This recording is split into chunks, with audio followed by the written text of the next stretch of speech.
Boa noite, povo de Deus, graça e paz, meu irmão e minha irmã. Seja bem-vindo a mais um momento onde nós, da Igreja Presbiteriana da Tijuca, temos o prazer de cultuar ao nosso Deus. Para nós, é uma alegria gigantesca ter você conosco. E eu vou pedir, se você está conosco participando desse culto e está assistindo pelo YouTube, dá aquela curtida nesse vídeo, sabe por quê?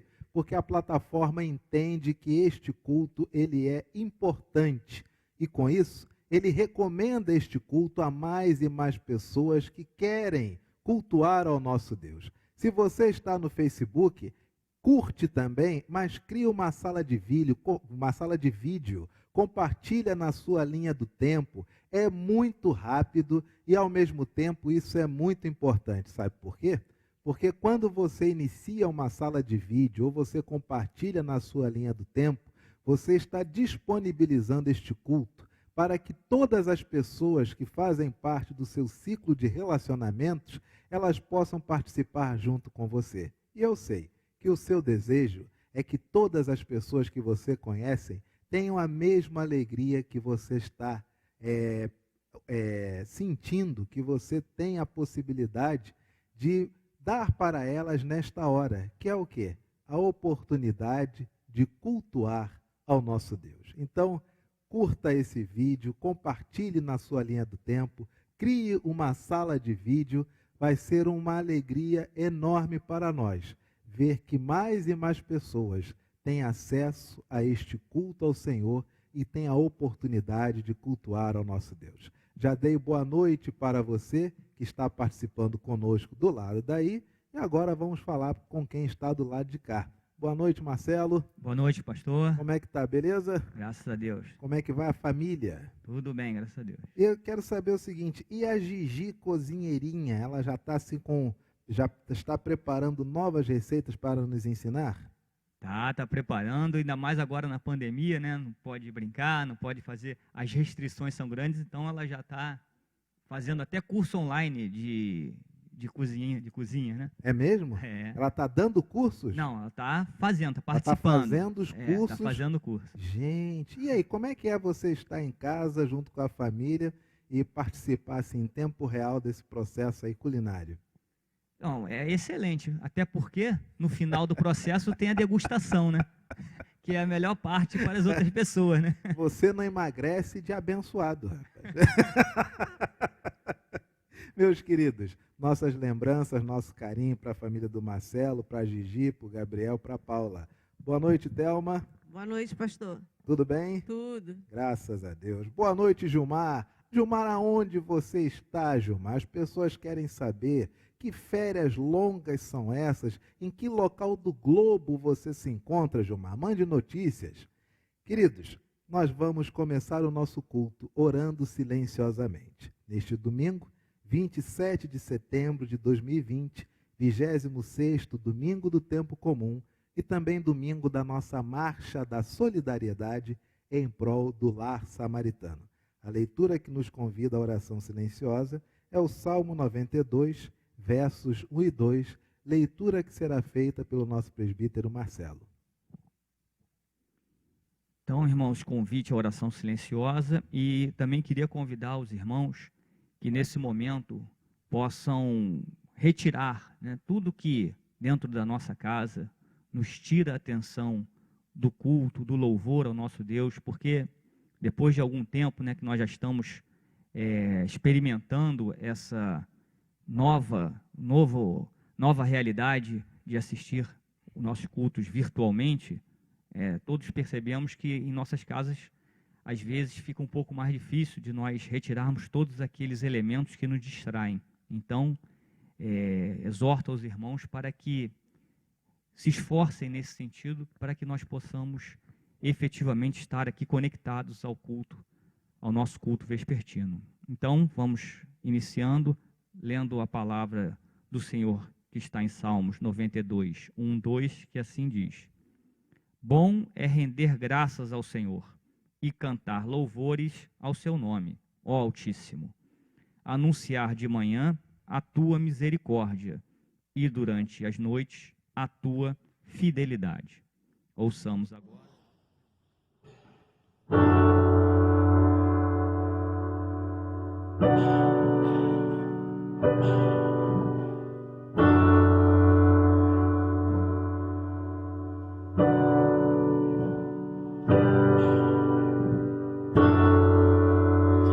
Sei que nada sou, sei que nada tenho. Quando longe de ti, sei que se não fosse pela tua graça, eu não estaria aqui.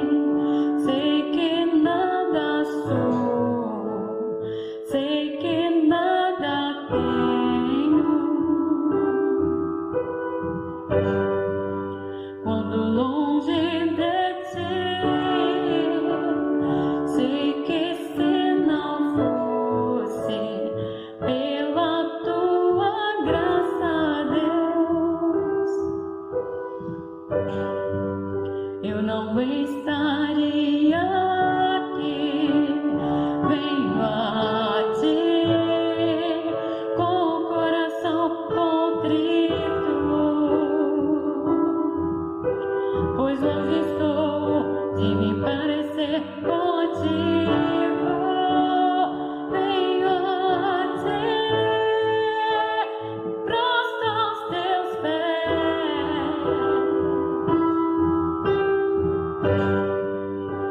Ensina-me a ser como és.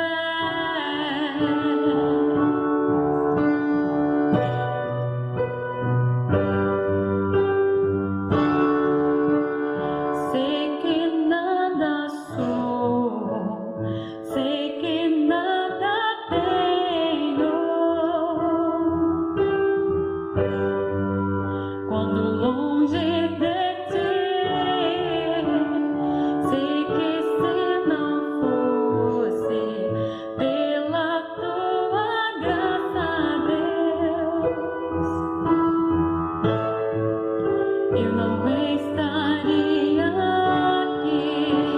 Eu venho a ti com o coração contrito,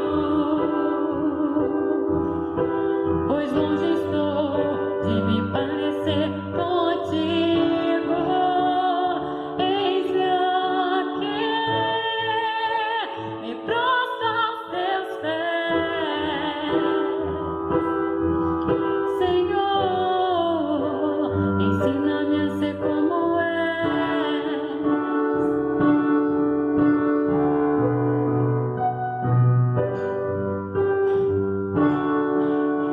Ensina-me a ser humilde, ensina-me a ser amável. Ensina-me a ser como és, ensina-me a ser simples, ensina-me a ser puro.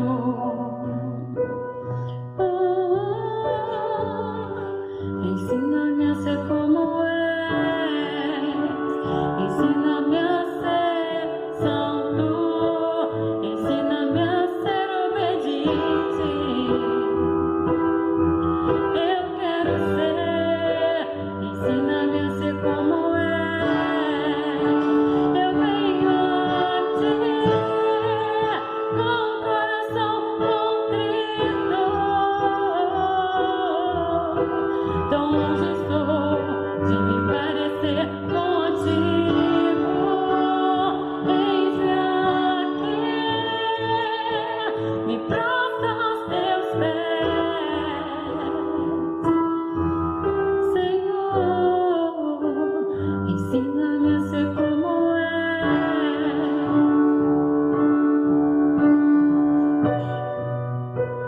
Ensina-me a ser como és.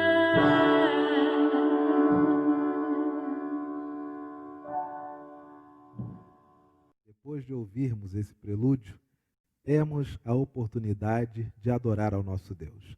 Salmo 111, versos 1 e 3, leitura de adoração, cuja condução será feita pelo presbítero Marcelo. Leiamos. Aleluia! De todo o coração rendei graças ao Senhor, na companhia dos justos e na assembleia. Grandes são as obras do Senhor, consideradas por todos os que nelas se comprazem. Todos. Em suas obras há glória e majestade, e a sua justiça permanece para sempre. Ouçamos agora o hino 3, A Igreja em Adoração.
Senhor, nosso Senhor e Salvador, graças lhe rendemos, Senhor, pelas bênçãos desse dia.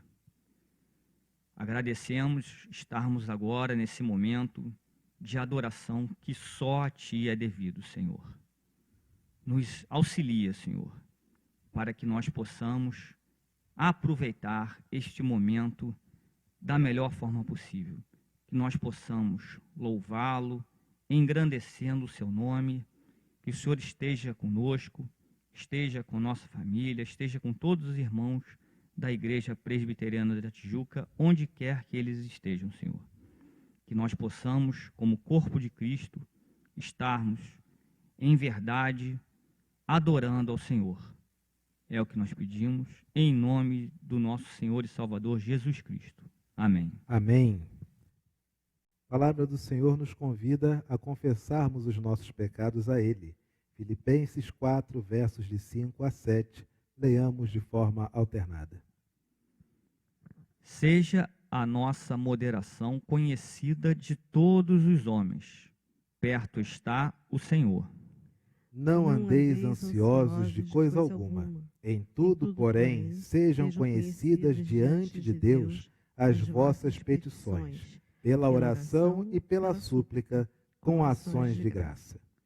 E a paz de Deus, que excede todo o entendimento, guardará os vossos corações e as vossas mentes em Cristo Jesus.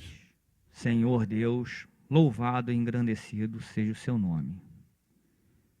Estamos aqui diante do Senhor para derramar o nosso coração e pedir perdão por todos aqueles atos que não agradam ao Senhor.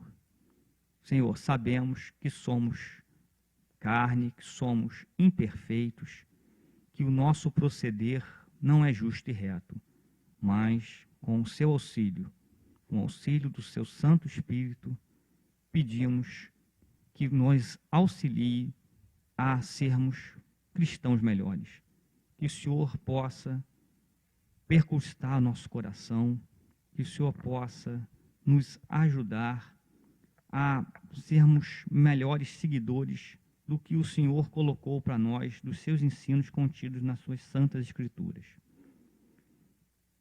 Perdoa os nossos pecados e nos auxilie a sermos pessoas melhores. É o que nós pedimos, em nome de Jesus.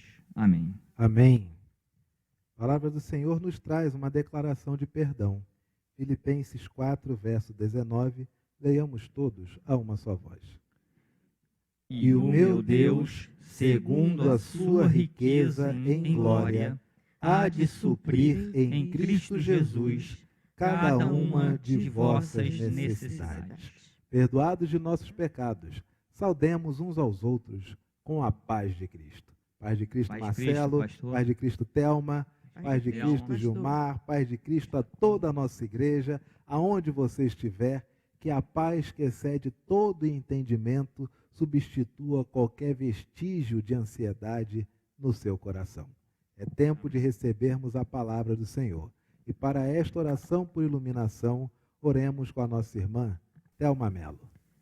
Senhor Deus, na tua presença nesse momento tão especial de culto, Senhor, no qual, Senhor, receberemos a tua palavra, Senhor, que ela nos fale profundamente aos nossos corações e que possamos, Senhor, ter os nossos corações e mentes abertos para colocar em prática tudo aquilo, Senhor, que vamos ouvir. Te peço, Senhor, pela vida do nosso pregador desta noite, presbítero Marcelo. Fica com ele, Senhor, que ele possa, Senhor, receber de Ti a unção para poder, Senhor, repassar para todos nós as verdades que constam nas Suas palavras, Senhor. Fica com ele, com seus filhos, sua esposa, sua família, Senhor, que eles continuem sendo guardados, livrados de todo mal, e que a Tua mão esteja sempre, Senhor, sobre cada um deles, Senhor, durante todo esse tempo que estamos isolados na nossa casa, mas que Tu possa, Senhor, estar confortando o coração, dando paciência e a paz, Senhor, como está na Tua palavra, que excede todo o entendimento, sobre toda a sua família, Senhor, em nome de Jesus. Amém. Amém. Obrigado, nossa irmã Thelma, pela oração.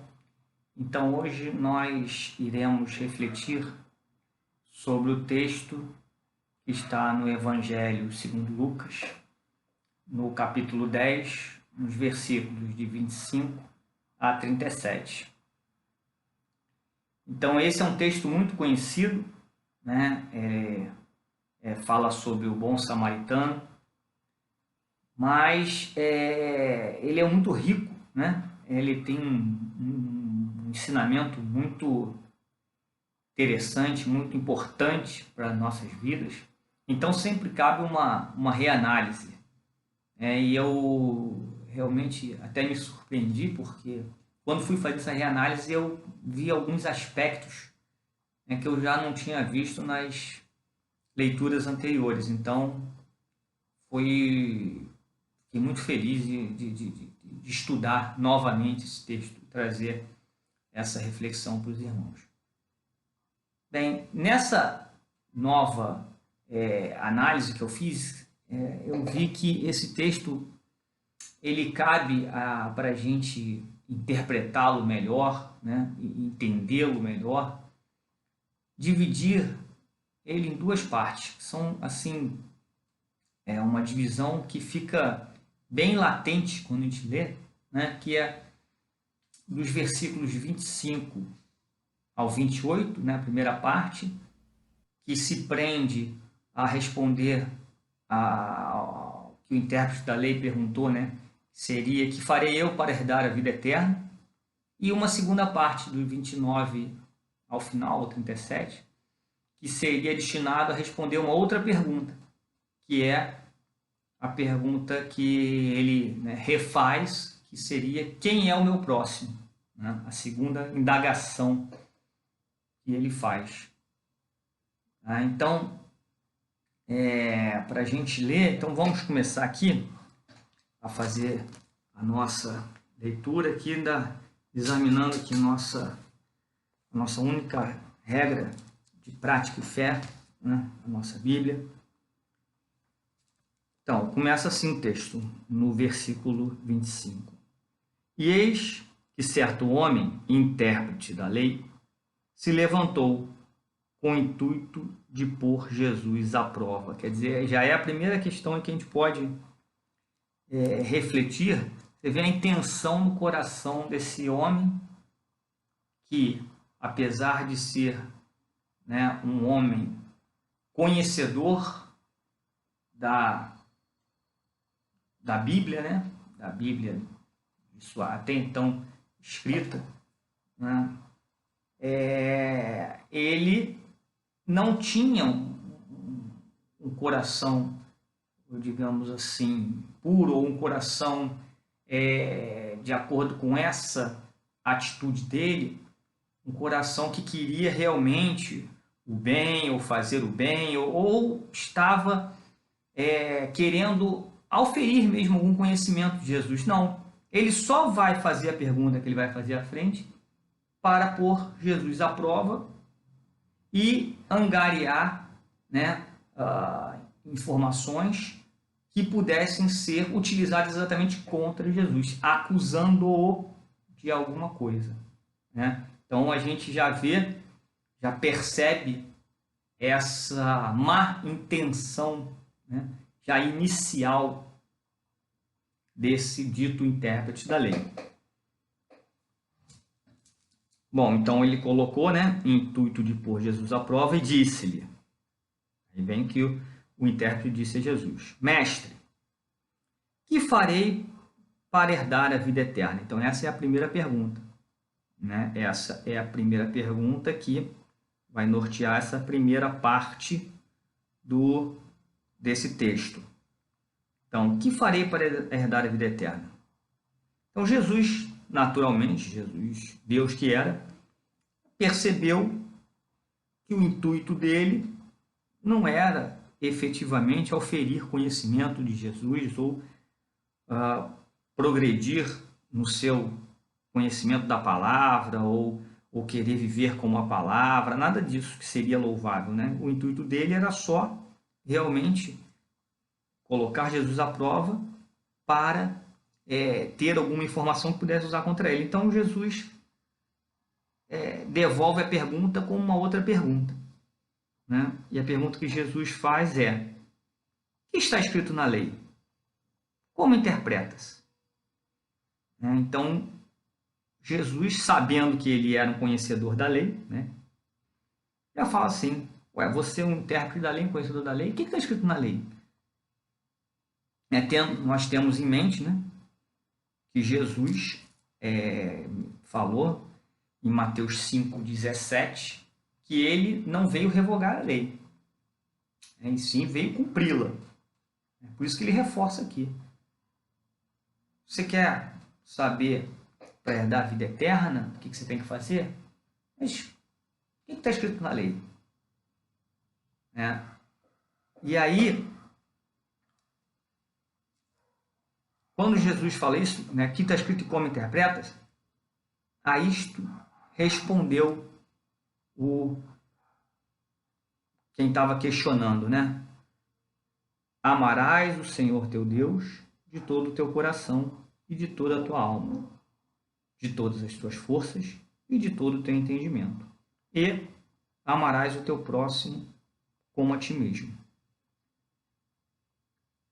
Aí, então Jesus lhe disse, respondeste corretamente, faze isto e viverás. Então, porque a gente pode até mostrar aqui em Mateus 22, de 37 a 40, Mateus 22, de 37, que Jesus tinha falado exatamente isso já. Ele realmente mostra ter o entendimento, ter o conhecimento. Em Mateus 22, 37,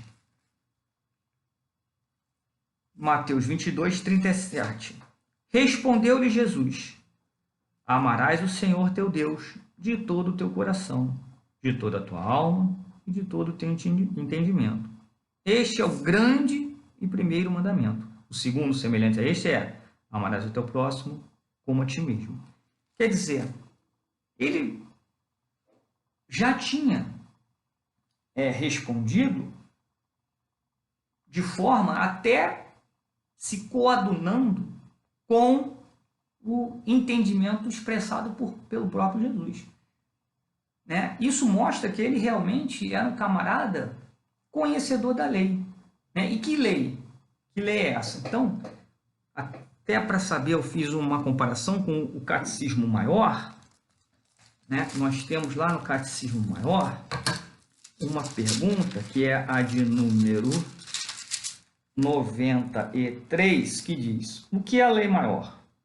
A lei moral. A lei moral é a declaração da vontade de Deus feita ao gênero humano, que dirige e obriga todas as pessoas à conformidade e à obediência pessoal, perfeita e perpétua a ela, nos apetites e dispositivos do homem inteiro, alma e corpo, e no cumprimento de todos aqueles deveres de santidade e retidão que se devem a Deus e ao homem, prometendo vida pela obediência e ameaçando com a morte a violação desta.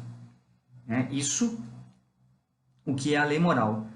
E onde nós podemos encontrar biblicamente essa lei? Aí vem a pergunta de número 98, que também responde a essa indagação.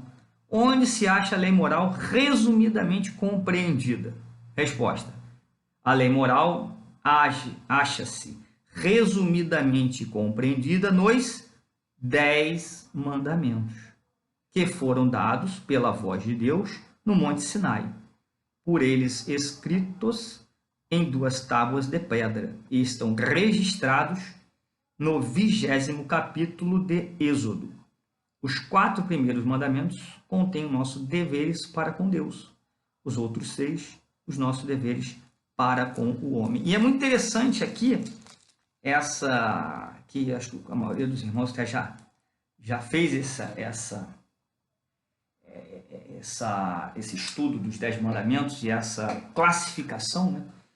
A gente realmente vê que, como fala nessa pergunta de número 98 do Catecismo Maior de Westminster, você tem os 4 primeiros mandamentos, que são: não terás outros deuses diante de mim, não farás imagem de escultura para adoração, não terás, não dirás, não proferirás o nome de Deus em vão, e guardarás o sábado para adorar a Deus. Que nós guardamos o domingo, mas um dia da semana você tem que guardar para adorar a Deus. Então, esses 4 primeiros mandamentos, eles são deveres para com Deus, nossos para com Deus, os 4 primeiros. E os 6 restantes: honrar pai e mãe, não matarás, não adulterarás, não furtarás, não dareis falso testemunho, não cobiçarás a mulher do próximo, nem algo, né, que pertença a outra pessoa. Quer dizer, esses outros 6 mandamentos são deveres para com as outras pessoas, os outros irmãos. Então, nós temos 4, né, direcionados a Deus, 6 direcionados às outras pessoas. E exatamente como o próprio Jesus tinha resumido, ele também, corretamente, resume aqui, né? Na primeira parte da sua resposta, ele alude aos 4 primeiros, qual seja: amarás o Senhor teu Deus de todo o teu coração, de toda a tua alma, de todas as tuas forças e de todo o teu entendimento. Então, se você vai amar o teu Deus dessa forma, de sorte que você naturalmente cumprirá os 4 primeiros mandamentos, né? E a segunda parte da resposta dele diz: amarás o teu próximo como a ti mesmo. Se você vai amar o teu próximo como você ama a si mesmo, e né, você conseguindo um amor dessa magnitude, você obviamente vai cumprir os outros 5. Você não vai matar ele, você não vai adulterar, né, amando a sua esposa, você não vai furtar nada de ninguém, você não vai falar falsamente, vai fazer algum testemunho falso para ninguém, não vai cobiçar algo que seja do seu irmão, né? Naturalmente, a partir desse amor ao próximo, né, como ele coloca aí, você vai cumprir os 6 outros mandamentos, né? Então, essa resposta foi, né, muito bem colocada e muito bem feita para a pergunta, e que o contraditório na questão é que a resposta foi muito boa para uma pergunta que a própria pessoa que formulou a resposta fez. É o que corrobora aquela ideia inicial, que o intuito do questionante era apenas pôr Jesus à prova, porque, na verdade, o conhecimento ele já possuía. Então, você vê que o intérprete da lei, né, a partir da resposta bem dada dele, ele se colocou meio que numa armadilha, porque ele mostrou qual a real intenção dele. E aí, ele sentiu que ele ficou numa posição meio que difícil ali perante Jesus. Aí o que ele faz? Ele emenda uma segunda pergunta. Ele emenda a segunda pergunta, né, a partir da afirmação de Jesus, que diz: respondeste corretamente, faze isto e viverás. E agora? Aí ele vai emendar a segunda pergunta. Ele, porém, querendo justificar-se aí, estava querendo justificar-se, que ele viu que ficou, fala, pô, eu perguntei um negócio, e aí ele me devolve a pergunta, eu respondo, e ele fala, é isso, está certo, não precisa nem ter perguntado, você já sabe. Aí, e agora o que eu falo? Aí ele, querendo justificar-se, formulou uma segunda pergunta, perguntou a Jesus: quem é o meu próximo? Bom, ele mesmo já falou que, na resposta dele, que tinha um próximo, né? Provavelmente, como ele respondeu isso, ele já deveria saber, mas ele já estava ali numa situação meio melindrosa, ele pergunta, então, mas quem é o meu próximo? Aí, nesse momento é que efetivamente vem a parábola, né? Vem a história. A história vai começar nesse momento aí de quando ele fala quem é meu próximo. Jesus prosseguiu, né, dizendo: certo homem descia de Jerusalém para Jericó e veio a cair em mãos de salteadores, os quais, depois de tudo lhe roubarem e lhe causarem muitos ferimentos, retiraram-se, deixando-o semi-morto.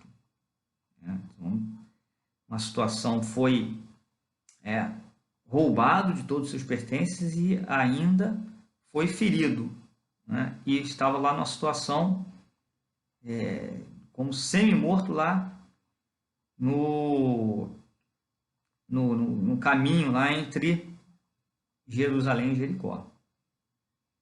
E aí ficou lá ele nessa situação, nesse caminho. E aí, continuando, casualmente descia um sacerdote por aquele caminho. E vendo-o, o que ele fez? Vendo aquela pessoa semi-morta ali no caminho, largada lá, machucada, ferida, o que o sacerdote fez? E vendo-o, passou de largo. Opa, não vi, passei para lá, deixa para lá. Semelhantemente, um levita descia por aquele lugar. E vendo-o, o que fez também o levita? Também passou de largo. Deixa ele aí, cada um com o teu prejuízo, fica aí, se vira, semi-morto, mas o problema é teu, não é meu, opa, fui embora. Pois bem, certo samaritano, que seguia o seu caminho, passou-lhe perto e, vendo-o, compadeceu-se dele.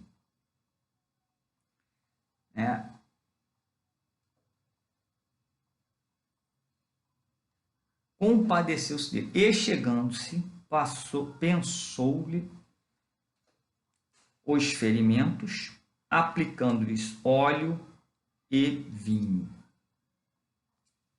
Você veja, primeira questão, não foi ao acaso, né, me parece, que Jesus escolheu as pessoas, né, que fariam parte, ou o grupo de pessoas que faria parte dessa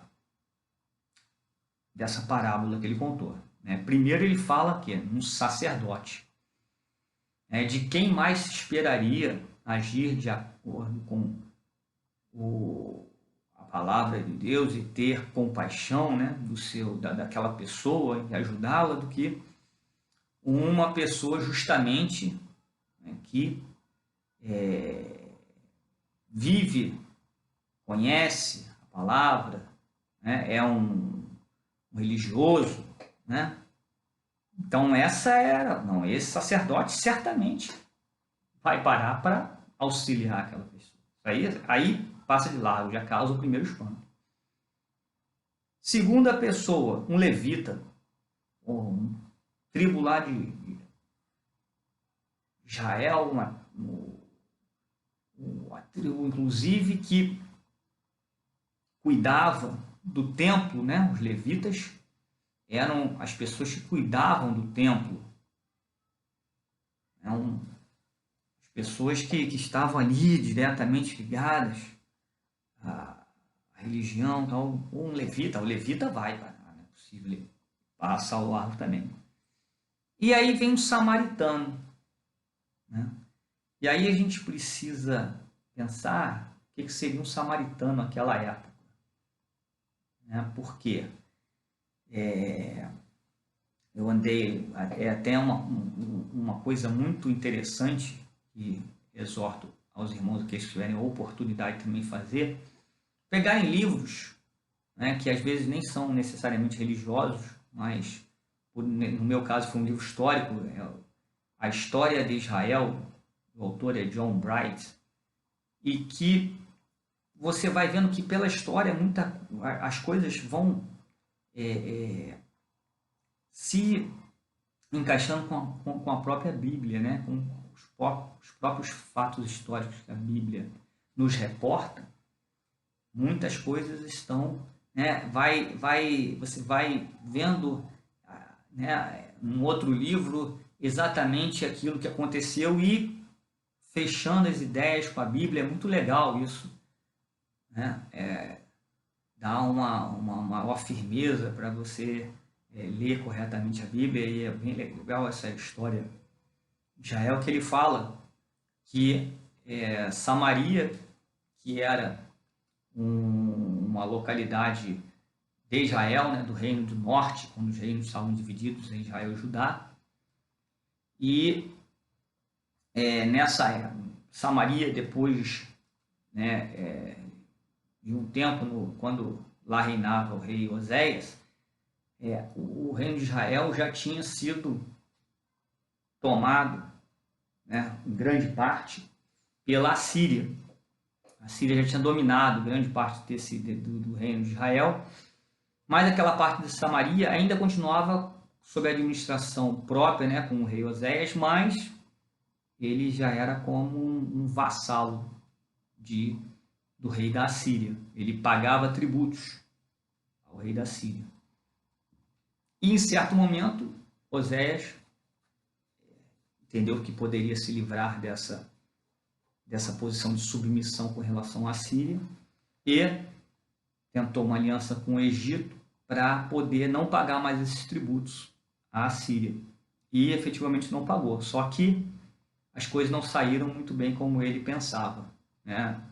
Ocorreu que o rei Salmaneser, ou Salmanasser, como alguns lugares têm, da Síria, foi contra lá as possessões que Oséias ainda tinha, né, que Samaria era uma delas, e sitiou e depois tomou e prendeu Oséias, né? E ficou toda aquela região efetivamente sob o domínio assírio.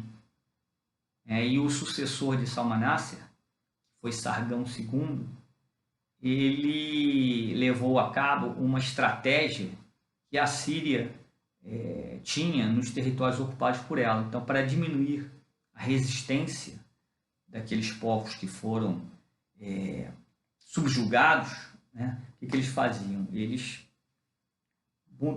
mudavam a população, né,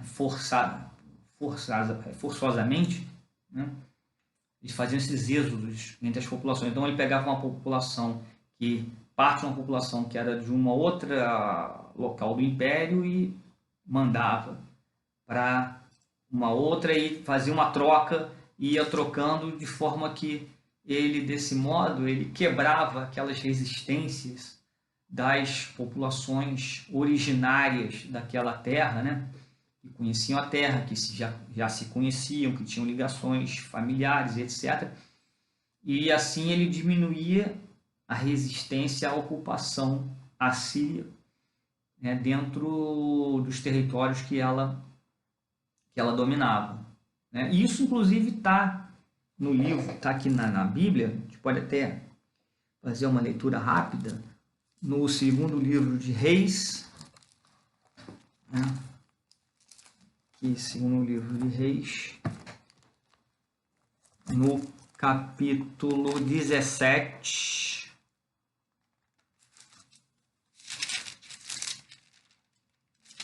(17, 24). Deixa eu ver. Aqui, o título seria: O rei da Síria renova a população de Samaria. O rei da Síria trouxe gente de Babilônia, de Cuta, de Ava, de Amate, de Sefarvaim, e a fez habitar nas cidades de Samaria, em lugar dos filhos de Israel. Tomaram posse de Samaria e habitaram nas suas cidades, né? E essas pessoas que vieram de todas as localidades, obviamente, cada um tinha as suas crenças, cada um tinha as suas religiosidades, os seus reis, e aí ficou ali uma questão, um sincretismo religioso, né? Porque, né, devido a esse fato de ali passarem a habitar pessoas que vieram de diversas localidades. E aí está isso também aqui na Bíblia, que diz assim, o título dessa passagem é O Culto Misto dos Samaritanos, no 29. Porém, cada nação fez ainda os seus próprios deuses nas cidades em que habitava, e os puseram nos santuários dos altos que os samaritanos tinham feito. Os de Babilônia fizeram Sucote-Benote, os de Cuta fizeram Nergal, os de Amate fizeram Acima, e os aveus fizeram Nibás e Tartaque, e os sefarvitas queimavam seus filhos a Adrameleque e a Anameleque, deuses de Sepharvaim, mas temiam também ao Senhor. Então, vocês veem que Samaria, no final das contas, depois dessa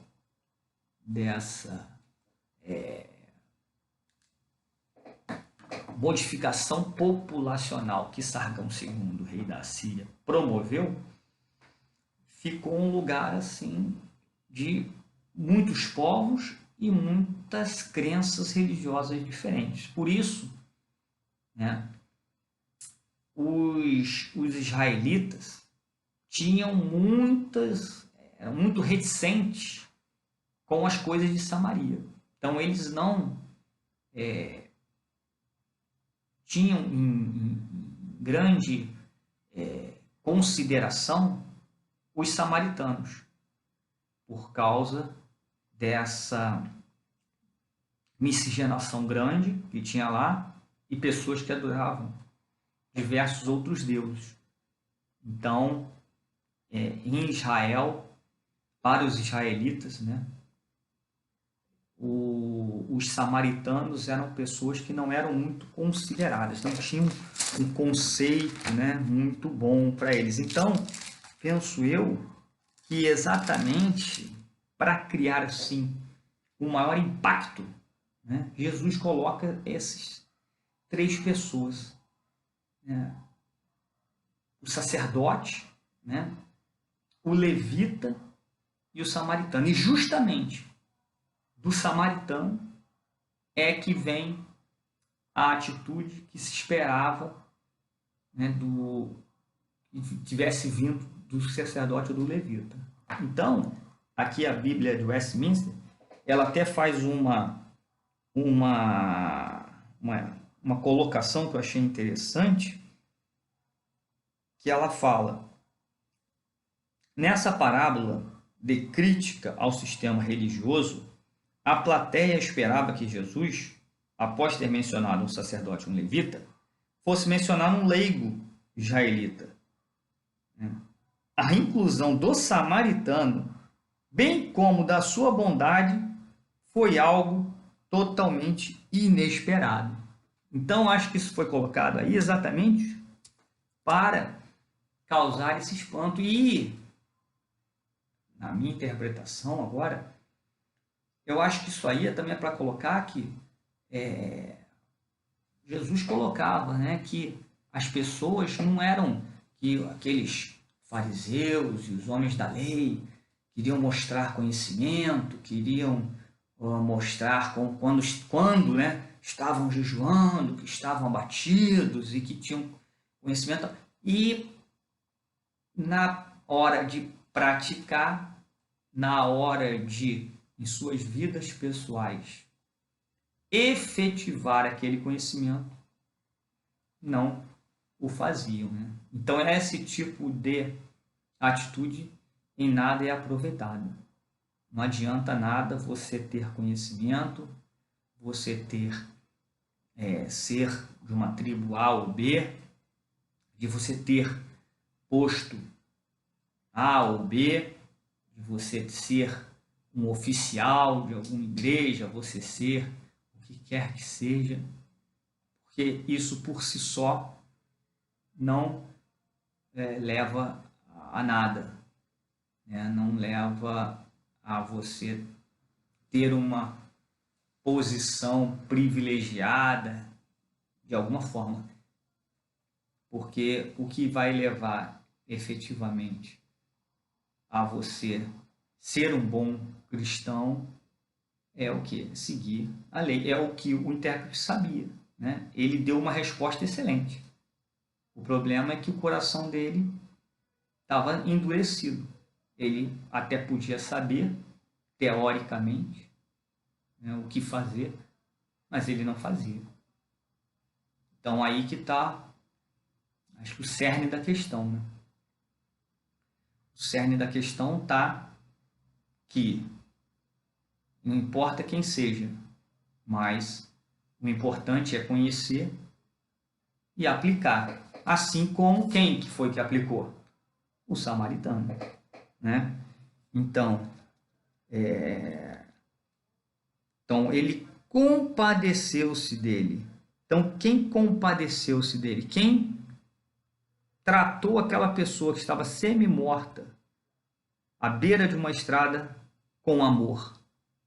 O samaritano, né? Ao compadecer-se dele, ele tratou aquela pessoa com amor.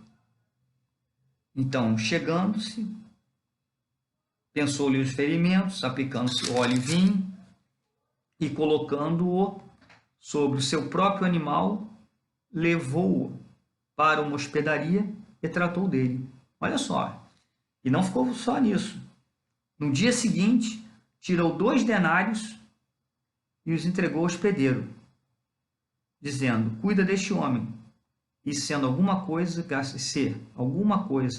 gastares a mais, eu te indenizarei quando voltar. Quer dizer, ele tirou 2 denários e a gente, né, não tem ideia do que seria 2 denários. Qual seria o denário em valores de hoje? Então, aqui na Bíblia de Westminster, ele ainda, na Bíblia de Genebra, melhor dizendo, ele faz um comentário aqui. 2 denários. O denário era uma moeda feita de prata. E essa quantia, né, 2 denários, daria para pagar a hospedagem completa de uma pessoa por até 2 meses, quer dizer. Foram 2 denários, né? Era um valor bem considerável na época, né? Essa moeda de prata, né? Ele realmente, os 2 denários eram um valor bem razoável, ele não deixou qualquer valor, não. Ele cuidou, levou para a hospedaria, pagou, né, a estada dessa pessoa, ainda falou: olha, você cuida bem dele, se for mais do que isso, depois a gente acerta. E aí, Jesus, após contar essa história, né, ele vai perguntar para o nosso querido intérprete da lei: qual destes 3 te parece ter sido o próximo do homem que caiu na mão de salteadores? Né? Você não quer saber quem é o próximo? Então, qual desses 3? O sacerdote, o levita ou o samaritano lhe parece ter sido próximo dessa pessoa que estava ali semi-morto na estrada entre Jericó e Jerusalém? Isso é engraçado que o intérprete da lei não responde samaritano, né? Percebendo? Respondeu-lhe o intérprete da lei: o que usou de misericórdia para com ele. Né? Não fala o samaritano, mas o que usou, que o único que usou de misericórdia com ele foi o samaritano. Então lhe disse: vai e procede tu de igual modo. Quer dizer, você já tem todos os conhecimentos, todos os pré-requisitos, todas as capacidades, todas as informações para proceder de acordo com a palavra, de acordo com aquilo que vai agradar a Deus. É só você fazer. Né? Era só efetivamente fazer o que ele não faz, né? Porque você vê que o próprio intérprete da lei é o primeiro a não tratar Jesus com amor, né? Porque ele estava ali escamoteando perguntas com um intuito de pôr Jesus à prova e conseguir informações para acusá-lo. Né? Então, já apesar de ele ter as respostas certas para tudo, a sua atitude ela vai efetivamente ser contrária àquilo que ele mesmo coloca como resposta a perguntas de Jesus. Então, a gente tem que ter muito cuidado, porque às vezes a gente é tentado a ter diversas interpretações. Agora, você tem que estar sempre passando pelo crivo, digamos assim, de o que Jesus faria? Qual o ensinamento de Jesus que eu poderia aplicar aqui? Às vezes uma pessoa não foi boa com a gente, fez uma coisa que a gente não gostou, aí, mas na frente a gente pode ter uma oportunidade de fazer alguma coisa e falar, para ajudar aquela pessoa, uma coisa boa para aquela pessoa, você fala, peraí, vamos analisar a questão com calma. A pessoa, já de longa data, já não me faz de nada bem, só me atrapalha e tal. Então, nada mais justo, nada mais adequado, nada mais proporcional que eu não faça isso para ela. Não vou, como diziam os antigos aí, corar azeitona na empada dos outros. Não vou fazer isso. Nada me obriga. Estou completamente certo. Mas aí vem Jesus, né? Os mandamentos. Né? E aí tem que tratar com amor. Amar como a ti mesmo. Né? Amarás o teu próximo como a ti mesmo. E aí? É assim? Esse é o jeito de tratar? Aplicando amarás ao teu próximo como a ti mesmo? Essa interpretação é cabível? Quer dizer, aí a gente vai ter que estar diuturnamente nos policiando e vendo qual a melhor atitude, qual a atitude que mais se adequa, né, ao que Jesus nos ensina. Então, o resumo da toda essa situação é o amor. Se a gente pudesse, vou resumir tudo isso aqui, tudo que a gente falou, esse tempo todo. Amor. Amarás o teu Deus e o teu próximo. Então, sintetizando, quer dizer, são 10 mandamentos. Aí do 1 ao 4, do 5 ao 10, Jesus vem e fala. Não, dá para sintetizar em 2 coisas. Amar, em deveres para com Deus e deveres para com o próximo. 2 coisas, amarás a Deus e amarás a próximo. Mas no final, vamos sintetizar tudo em uma palavra só? Amor. Amor é a palavra que você vai sintetizar tudo aí. Se você tiver amor no coração e tratá-los com amor, a coisa vai no sentido correto, no sentido bom. Né? Então, já caminhando aí para a nossa conclusão, né, o resumo de tudo é o amor. Então, e o próximo, né, como foi a segunda pergunta do intérprete da lei, da segunda parte do nosso texto em análise, quer dizer, o próximo é qualquer pessoa que você tenha a oportunidade, a possibilidade de interagir. E que, né, segundo esse entendimento e essa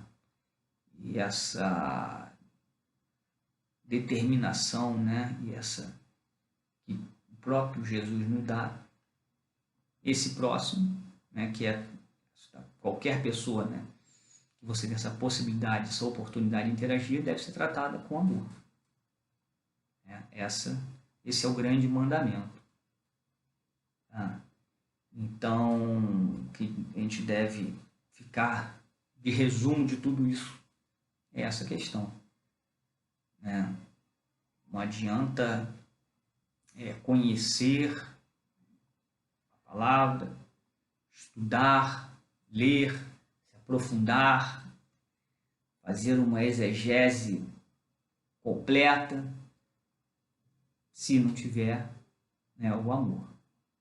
E se não tiver a aplicação daquilo que nós estudamos, lemos, entendemos e tenhamos que aplicar. Porque sem aplicação disso na nossa vida, a coisa fica estéril. Não produz boas obras e não vai produzir o efeito que o próprio Deus encarnado quis, né? Que fôssemos pessoas melhores, fôssemos cristãos que realmente fizessem a diferença. Então, conhecer a palavra e viver de acordo com ela, que não é tarefa simples, não é tarefa fácil, mas tem o Espírito Santo que está aí para nós orarmos a Ele. Estamos sempre orando para pedir a intercessão do Espírito, para nos ajudar. Tá? Então é essa a mensagem que eu queria deixar para os irmãos hoje, não deixando nunca de passar por esse crivo interpretativo da questão do amor. Tá bom? Então, fiquem em paz e tenham uma ótima semana. Ouvimos essa mensagem do Senhor. E uma vez que tanto fomos exortados a ter uma prática semelhante ao bom samaritano, nós podemos lembrar com toda alegria a nossa igreja que hoje é a nossa marcha da solidariedade em prol do Lar Samaritano. Olha aí, minha gente, aquela jesuicidência. No dia que recebemos uma mensagem acerca do bom comportamento de um samaritano, temos a oportunidade de participar, de ajudar, de construir uma ajuda forte ao nosso Lar Samaritano, instituição que abriga idosos, que fica lá em São Gonçalo. Queridos, a palavra do Senhor nos convida a consagrarmos os nossos dízimos e as nossas ofertas. Atos capítulo 2, versos de 42 a 47, leitura que será feita pela nossa irmã Thelma Mello. Leiamos, irmãos. E perseveravam na doutrina dos apóstolos e na comunhão, no partir do pão e nas orações. Em cada alma havia temor, e muitos prodígios e sinais eram feitos por intermédio dos apóstolos. Todos os que creram estavam juntos e tinham tudo em comum. Vendiam as suas propriedades e bens, distribuindo o produto entre todos, à medida que alguém tinha necessidade.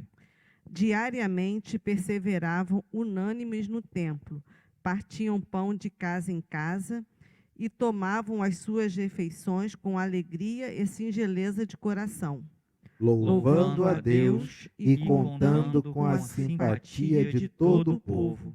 Enquanto isso, acrescentava-lhes o Senhor, dia a dia, os que iam sendo salvos. Louvemos ao Senhor com alegria no coração, irmãos, com o cântico 62 do Inário Novo Cântico, hino de gratidão.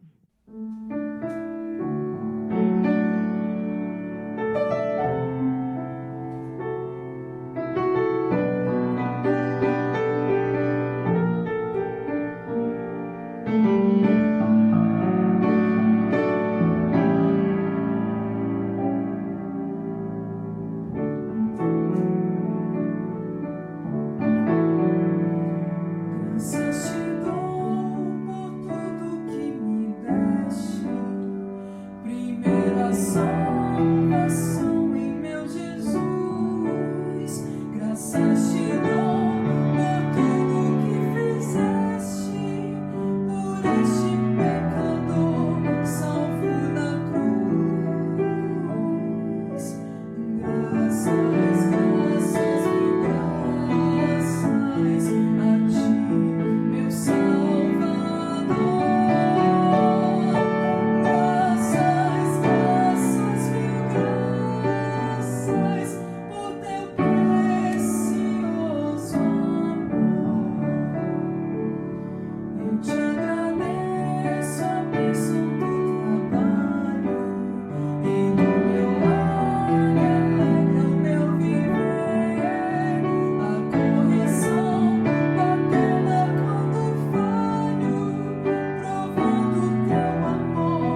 gratidão é total ao nosso Deus. Um coração grato não tem espaço para a amargura. Oremos consagrando ao Senhor os nossos dízimos e nossas ofertas e lembremos de, ao longo de toda a semana, orar pelo reverendo Ernesto e sua esposa Franciele, que estão no campo de Pontal do Araguaia, no Mato Grosso. Falemos com o Senhor nesta hora. Senhor Deus, muito obrigado por estarmos na tua casa, para agradecer-te, Senhor, por tudo que tu tens feito nas nossas vidas, Senhor. Por nós estarmos na tua casa, por termos saúde, por nada nos faltar, Senhor. E o teu povo, Senhor, que sempre é fiel a ti, contribui, Senhor, para que em todas as mesas, em todos os campos missionários também, Senhor, não haja falta, como no texto que acabamos de ler, Senhor, porque nós recebemos e distribuímos com aqueles, Senhor, que também passam por momentos de necessidade, Senhor. E graças a Deus te louvamos, porque nenhum que chega aqui, Senhor, a nossa porta sai de mãos vazias, porque o teu povo contribui e todos, Senhor, são assistidos. As nossas instituições, hoje, Senhor, é o Lar Samaritano, no domingo passado foi a PCA, e, Senhor, assim a gente vai suprindo as necessidades de cada instituição, Senhor. Obrigado pela fidelidade do teu povo em depositar aos teus pés tudo aquilo que tu gratuitamente nos dás, Senhor. Muito obrigado por tudo, em nome de Jesus. Amém. Amém. O Senhor Jesus nos ensinou a orar dizendo: Pai nosso que estás nos céus, santificado seja o teu nome. Venha o teu reino. Seja feita a tua vontade, assim na terra como nos céus. O pão nosso de cada dia nos dai hoje. Perdoa as nossas dívidas, assim como nós perdoamos aos nossos devedores. E não nos deixes cair em tentação, mas livra-nos do mal, pois teu é o reino, o poder e a glória para sempre. Amém. Meu irmão e minha irmã, que o Senhor te abençoe e te guarde. E que a graça do nosso Senhor e do nosso Salvador, o Senhor Jesus Cristo, e que o amor de Deus, o nosso Pai, e que a comunhão, que as consolações, que a alegria e que a paz que vem do Espírito Santo repouse sobre você, sobre a sua casa, sobre toda a sua família, sobre toda a nossa igreja e sobre todo o povo de Deus, desde agora e para todo sempre. Amém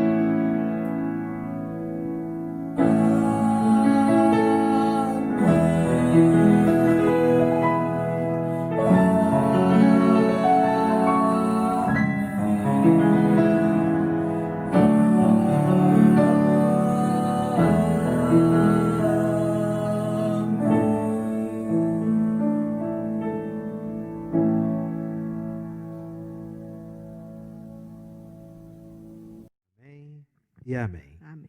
Queridos, nós agradecemos. A nossa palavra é muito obrigado por você ter participado deste culto ao Senhor conosco. Esperamos que a palavra do Senhor ministrada hoje permaneça no seu coração e frutifique. Ao mesmo tempo, convidamos você a curtir este vídeo, quer seja no YouTube, no Facebook, e compartilhá-lo na sua linha do tempo, para que mais pessoas do seu círculo de relacionamentos tenham a oportunidade de cultuar ao Senhor da mesma forma como nós fizemos nesta hora. Peço que a nossa querida irmã Thelma, ela possa se despedir e, ao mesmo tempo, nos convidar para as nossas devocionais diárias e o nosso culto no próximo domingo, iniciando o nosso mês de outubro. Thelma. Bom, irmãos, desejamos a todos vocês uma boa semana, repleta de paz, que Deus esteja com cada um de vocês, guardando, livrando de todo mal. Assista as devocionais diárias, que é preparada sempre com amor, carinho, muito estudo da palavra, para você se sentir amparado e confortado pela palavra de Deus ao longo da semana e encerrando com chave de ouro no próximo domingo, né, pastor? Se Deus assim Fiquem permitir. com Deus, boa semana para todos.